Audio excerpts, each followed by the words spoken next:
Welcome back. Let's begin with a preview of tomorrow's primary election. One of the races on the ballot is United States Senate, a race closely watched around the country. WYMT's Madison Pergram has more on a couple of the Democratic candidates making their way through the mountains today.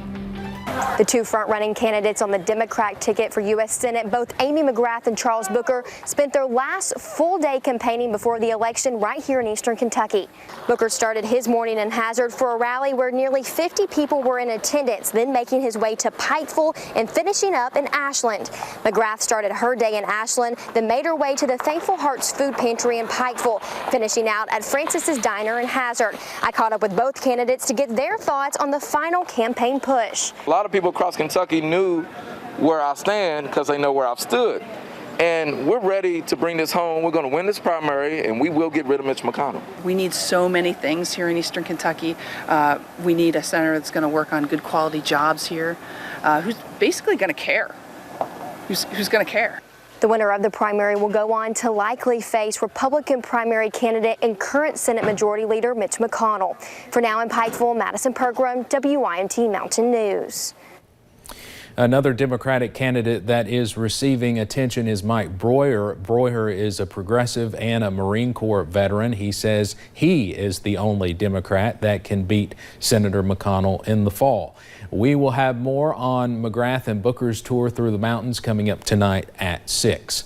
Clerks across the Commonwealth have spent months preparing for tomorrow's primary. In-person polling locations are very few, though, and look vastly different this year due to COVID-related concerns. WYMT's Connor James gives us a look inside one of Knox County's 2 polling locations. This is what the inside of Lynn Camp's gymnasium currently looks like. It's a very similar situation at Knox Central. There are 2 areas where people can vote in Knox County. This is one of them. There's almost 20 tables here, and the Knox County clerk tells me they think they could easily do 20-some voters in just a few minutes. As COVID-19 changed up a lot of how this election runs, clerks have had to adapt. Mike Corey, Knox County's clerk, is going on 22 years here. He says the county usually has about 300 absentee ballots. This year, though, they sent out more than 3,700. There have been 800 people who have voted in-house at the courthouse, and there will be 15 election officers at each of the 2 sites on Tuesday. Originally, Corey asked for 5 locations instead of 1, but the state said no to the 5, but gave him the okay to go with 2. We normally have 30 polling places open on Election Day, but due to COVID-19, for the safety of our citizens and our voters, we'll only have 2 polling places to cast the ballot on Tuesday, June 23rd. Now, as for voter turnout in Knox County, they say it's usually around 25% here in the county. Now, this year, they expect it to be roughly the same. They don't expect much of a change. I'm in Knox County. Connor James, WYMT Mountain News. Now, many counties will only have 1 place you can vote in person tomorrow. That includes here in Perry County, which will be at Perry Central High School.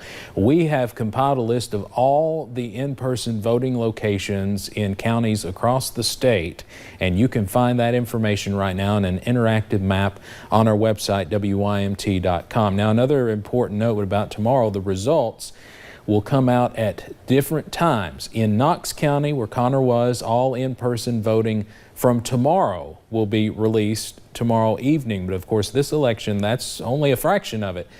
Mail-in absentee and in-house absentee voting will not be released until Tuesday, June 30th. So a week later, that's when all the results have to be in. So bottom line is we might not know who the winners are tomorrow night, especially if it's a close race. I doubt many will be called tomorrow night. So it's going to be an interesting election night. Of course, we'll be here as always to keep you up to date on the latest as those results come in.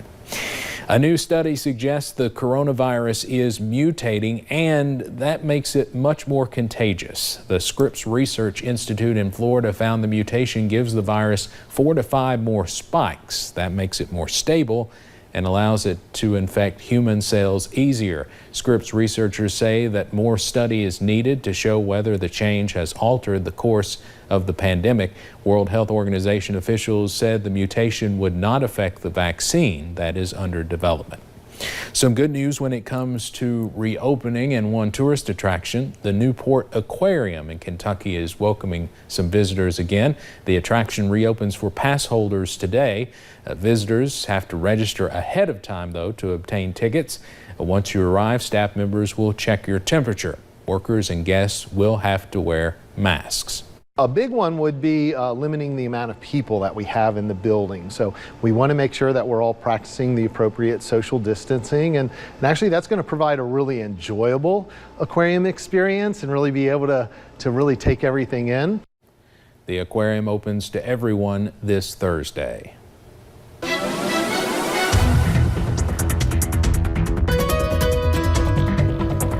Pretty nice day here in the mountains. We've seen lots of sunshine and those warmer temperatures out there, but heading into tomorrow, it's going to be a very different story as we're going to be tracking a cold front moving in. We'll go ahead and take you up to some of those cameras though first as we look along Interstate 75 in London, seeing those mixtures of sun and clouds throughout the day. We've seen sunshine throughout the day, but some of those seen some thicker clouds at times, and that's because that front is approaching us. But as we look outside the front porch at WYMT, not too bad. A few little white puffy clouds, plenty of sunshine, beautiful blue skies. So it's been a nice day. Get out and enjoy it. Now, we could see a few scattered showers and thunderstorms throughout the afternoon into the early evening hours. You see some just outside of the WYMT viewing area. Remaining dry for now. Maybe some areas west of 75 have seen a few showers for today, but other than that, it's been pretty nice throughout the mountains. Temperatures right now into about the low to mid 80s, 83 in Jackson, 84 in Prestonsburg.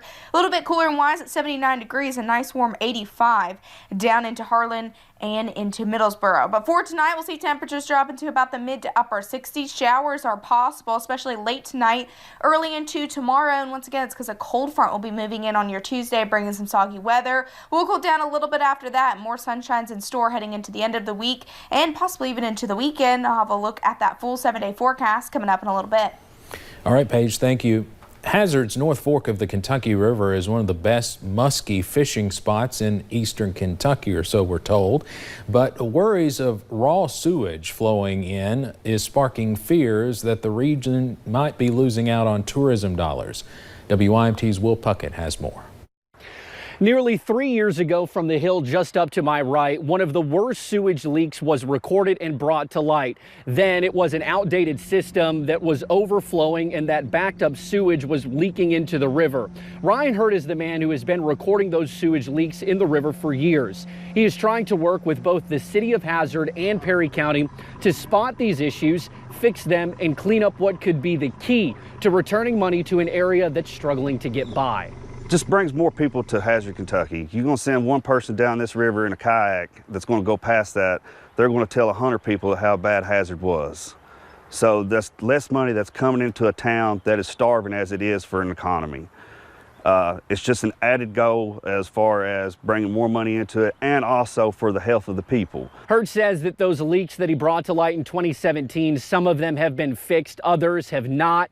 And it seems like every time he has one fixed, there's a new one that comes up. In Perry County, Will Puckett, WYMT Mountain News. Tonight at 6, we will have more on these sewage issues, including a response from Perry County Judge Executive Scott Alexander. Dozens of projects across Kentucky are in line to receive more than $4.7 million in grants. The grants help expand recycling, reduce the amount of solid waste taken to landfills, and improve household hazardous waste. Governor Andy Beshear and the Energy Environment Secretary Rebecca Goodman said the grants are for 79 projects throughout Kentucky. The Kentucky Pride Fund offers these grants. NASCAR is investigating an apparent racist message involving a noose against the only full-time black driver at its top level. Bubba Wallace made headlines 2 weeks ago after NASCAR heeded his call to ban the Confederate flag at all of its events. Justice Department officials announced they are looking into this racist incident. Several racers voiced their support for Wallace since these events. I feel like he's taken a larger stand and just wanting equality and understanding. I'm really proud, and we'll stand behind him 100%. Alabama State Governor Kay Ivey condemned the incident and apologized to Wallace. A statue of former President Theodore Roosevelt will now be removed from the American Museum of Natural History in New York City. This statue shows the 26th president on a horse with a Native American man and an African man on his sides. The museum requested to have the statue moved from the front steps, and the city approved the removal. The decision to take down the statue comes amid ongoing protests in the wake of the death of George Floyd and police brutality. For now, there is no set date when it will be taken down. Fans of the musical Hamilton have reason to celebrate this summer. The movie version of the Broadway hit will be streamed on Disney Plus on July 3rd. The Broadway hit is based on the life of founding father Alexander Hamilton.